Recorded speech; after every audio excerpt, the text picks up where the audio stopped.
It's August 2023 and I've just finished writing all of the tasks that I've got to do for the entire day. But I've got the biggest smile on my face. You see, this work that I'm going to be doing is extremely important to me because I had to make a sales page for a client that I literally just landed. It's my first client. I'm super happy. I've basically failed for the entire year before this and I haven't been able to land any clients, and I've finally been able to get one. And it was selling my copywriting services, but for some reason this guy seemed super interested. He really needed this sales page to be done because he wasn't making any sales from his coaching, he wasn't making any sales from his course. All I have to do is make the sales page and boom, he's making lots of money. I can help this guy so much. But the thing is, I'm still lying in bed. I haven't even woken up and it's 10 AM and now I'm starting to feel super scared. I'm starting to feel frightened because I've got to get this done by the end of the day. This guy needs it to be done by the end of the day. This is what we agreed on. And if I don't get it done, I'm going to lose this client and he's probably going to tell all of his business friends that I'm a terrible copywriter, I'm a terrible person to work with. So the next thing I do is like roll out of bed like a military soldier, thinking like, oh, I've got to get this done, I got to rush it, I got to get it done by like 5 PM, otherwise he's going to be super angry at me. And I don't even go to the bathroom, I don't even brush my teeth, I don't even wash my face. All I do is roll out of bed like a bloody ninja, load up my computer and start creating the sales page. That's all I do. And I sat there for an entire 5 hours. I'm making a headline, I'm making a sales copy, and he wanted me to make the course material, which is a bit weird. You don't really do that as a copywriter, but I did it anyway because I just wanted to get this client happy results, right? So I'm just doing everything. I'm sending him like beta versions to see how he likes it. He's telling me to change the color scheme, telling me to change the headline, stuff like this, right? And before I even know it, it's already 3 PM. It's been 5 hours. And I've just been sitting here. I haven't even eaten anything. I'm starving, but I know I have to get this done. Otherwise, I'm going to be in really big trouble with this client, right? But my heart's pounding out of my chest. I've just finished the sales page. I open Instagram. I go to the DMs. I click on his name, I send him the finished document. It showed up that he had seen the message, he's typing now, he's had a look at it, it's taking a really long time to actually type the message. And he messaged me, looks great bro, but I'm not happy at all because I could tell this guy was not happy. He had lost all of his enthusiasm with me and I could just tell he thought it was mediocre. And to prove this point even more, I remember like 2 weeks after him like actually launching the page, he literally deleted it off his Instagram. That's how bad the sales page was. But the thing is, if I just woke up like a few hours earlier, I promised myself that I would actually wake up early and complete this work like I told myself I would have got a happy customer, I would have got a happy client.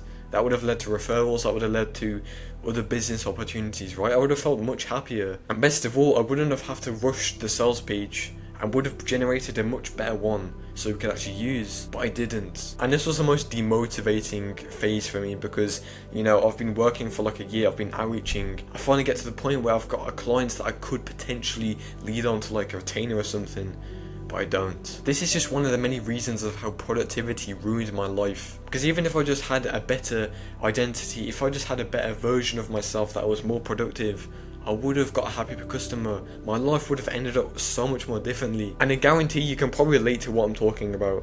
You promised yourself the night before that you're going to work really hard, you're going to wake up at 3 AM, you're going to crack out some deep work before your school or 9 to 5, right? But you wake up at like the normal time, you feel really unenergized, you've wrecked your sleep, right, and you have no time to do deep work. Or maybe you wake up some days feeling super productive, but the next day everything crumbles down. Whatever your situation is right now, these 3 lessons that I've learned over this period since I had this super unhappy client to now where I'm super productive will save your life, because the same thing happened to me. And I know if I went back to the scenario that I told you at the start, I would have had a much better, happy client. Just before I go into the 3 lessons though, I just want to say, if you want some personal advice from me, you can message me on Instagram for advice about productivity, leveling up your productivity system, whatever you want to do, right? Just message me. And also, if you want to join my free community, link is in the description. There's a ton of free resources in there. And also just get personal advice from me there as well. You can join if you want. I'm not trying to pressurize you into it, okay? So let's get into the 3 lessons that I'm going to take you through that really changed my productivity and what allowed me to switch my identity from someone who's really unproductive to someone who can crack out 10 hours of focused work a day. The first lesson I want to tell you about is probably really relatable, because what happened to me, every single like week I'll get these weird oscillations. So if you don't know what an oscillation is, it's kind of like this wave that goes like this. One day I'll be really productive, like the wave goes like that, I'll be super productive, right? The next day everything will crumble down.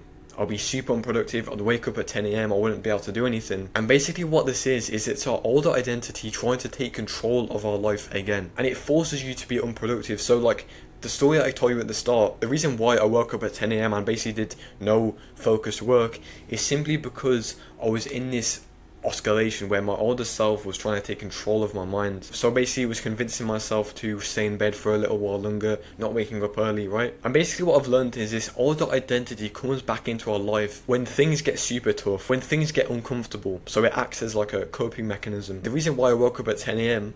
and I didn't do any focused work is because I was anxious about working with that client. I was scared of me not fulfilling my promise, right? And this led to me going back to this older self where I would cope with things like staying in bed, scrolling. And a lot of people confuse this with burnout. They think when they're super unproductive, it's really just burnout, you know. But the thing is, this is not burnout. This is simply our older identity trying to get back in our life because, you know, our brain misses that like stimulation from video games, from scrolling, from being unproductive, right? This is the reason why you keep on going back to this old unproductive person that gets nothing done. But if we simply switch that to this new identity where we're super productive and label ourselves as someone who's consistent and actually gets work done, we will become much more productive than we were before. And this leads me on to my second lesson. And what it is the reason why you keep on going back to this old version and why it keeps on going into your life, right, is due to an attachment to your older self. There's a part of you that still enjoys that older self that you still hate, right? But you still enjoy that older self. Maybe you enjoy scrolling, maybe you enjoy just like eating junk food, for example. You're holding on to this one bad habit, you're holding on to this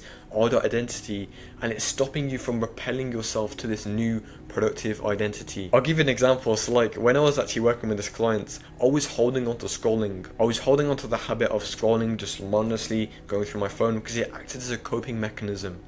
My brain thought, you know, if I get rid of all these other vices and I keep this one in my life, it's not going to be that bad, right? But really, I didn't realize how bad it was. And when I was lying in bed, I was just scrolling through some like TikToks, you know, those ones with the GTA clips at the bottom and there's some like random clip from like a movie. I was just scrolling through a ton of them. I was probably destroying my attention span. I would sit there or lie on my bed scrolling for hours because I thought sacrificing that one habit would make my life terrible. I thought it would make my life boring. I couldn't imagine living without that bad habit. But the thing I realized like over the past few months is it's very hard to balance this lifestyle. It's really hard to balance you scrolling for 1 hour and then being super focused like 1 hour later. You can't do that. You have to pick one or the other, okay? And I know that's a sad reality you don't want to come to, but bro, I'm telling you right now, the reason why you can't quit that bad habit is because you think it's beneficial. As soon as I quit scrolling, I realised that I could live without it. It wasn't a good part of my life. It was actually ruining my life. And I felt much happier when I quit it. There's an analogy I like to think of when it comes to being productive. Being productive is like you're a man in a desert. You need basic resources like food and water. You're lost. You don't see any civilization. The more things you're carrying, the more bags, the more packages you're carrying on your back, the slower you're going to be and the faster you're going to just pass out and die. And the bags in this represent like your bad habits, the things you're carrying, even like your good habits, right? But if we simply hold on to one thing or a couple of good habits and the main task at hand, the main goal, which is finding the survival things, right, we're going to be able to survive. We have a very good chance of survival. And this is why I always tell you in my videos, if you want to switch your identity from super unproductive to insanely productive like David Goggins, right, and actually quit all your bad habits, you need to deload them. You need to get rid of them, because the faster you get rid of them, the faster you're going to be able to live this productive life. If you play video games, you know it's very hard to stop. If you scroll, you know it's very hard to stop.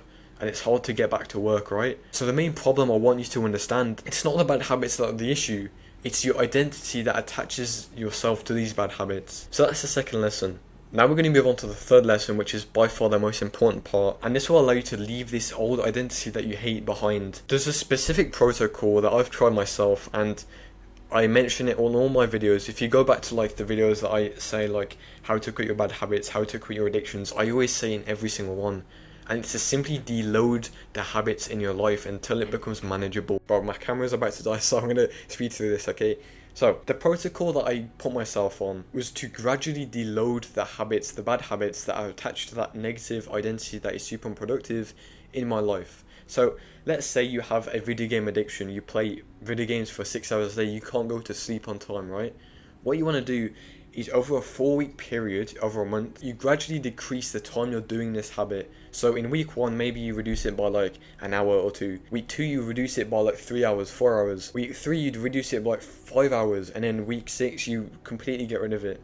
Now, the reason why this is so much better than just completely going cold turkey is because your brain cannot adjust to that new dopamine baseline that fast. Because right now you're operating at this super high dopamine, you got the flashy Mr. Beast videos every single minute of every single day.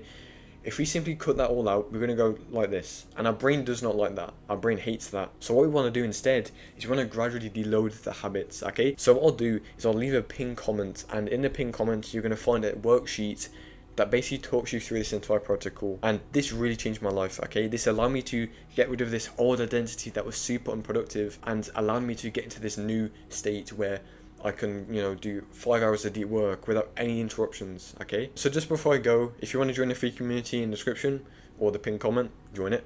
I really look forward to seeing you there. There's tons of free resources, there's tons of discussions that you can join in on. Or if you just want to get some advice from me privately, DM me on Instagram, okay? I also post on there if you want to see the extra content, okay? Goodbye, have a nice day. You're in Elbow Interface again. Make sure you follow the protocol and get the worksheet. Goodbye.